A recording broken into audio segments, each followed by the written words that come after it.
السلام عليكم ورحمة الله وبركاته. نبدقليو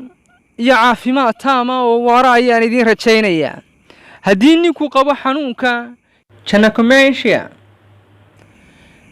الناسها رقوا اي كسو بحان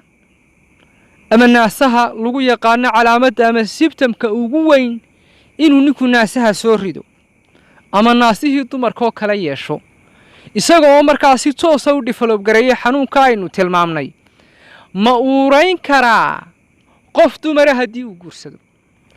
ama qof dumar hadii uu gogol la sameeyo oo uu guursado haweeneyda ma uurayn karaa waa su'aasha ugu muhiimsan insha Allah muuqaalkan aynu kaga jawaabi doono hadii xanuunkaasi toos loo confirm gareeyo hadii xanuunkaasi toos loo analyze gareeyo oo diagnosis lagu ogaado inaad qabtid waxaad runtii riski weyn aad u tahay midhalaysnimo haddii aan sida ugu dhaqsaha badan loo handle garayn ama loo manage garayn ama loo treat garayn xanuunkaas sababtana waxay dhakhaatiirtu ay u sababeeyaan waxa inta badan dhaca wax loo yaqaan imbalance hormone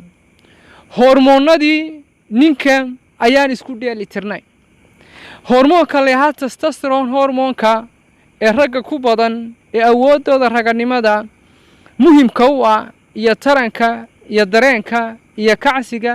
iyo uuraynta intaba muhiim weyn u ah ayaa hoos u dhaca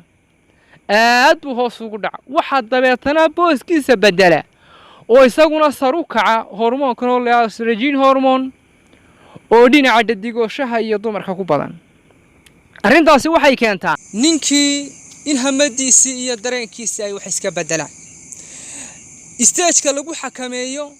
ama lagu daweeyo iyo marxaladda markaas lagu qabto ayay ku xidhnaanaysaa si toos ah midhalaysnimo uma sababo dhakhaatiirtuna iskuma waafaqsana qofka haddii xanuunkaasi ku dhaco ninka inaanu dib u dambayso u dhalayn laakiin haddii la maareeyo oo la daweeyo dhalmadii hormoonkiina la saxo xaalad caadi bay ku noqonaysaa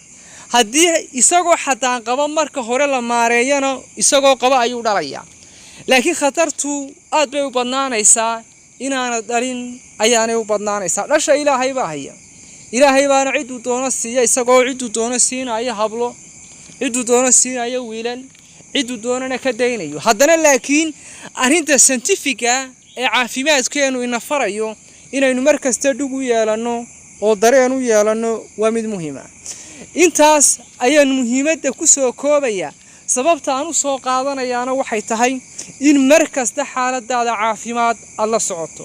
early diagnosis waa very important prevention is a better than cure ka hortagga ayaa ka wanaagsan daaweynta marka fadlan bulshadeenu aad uguma baraarugsana inay xilli hore isdaweeyaan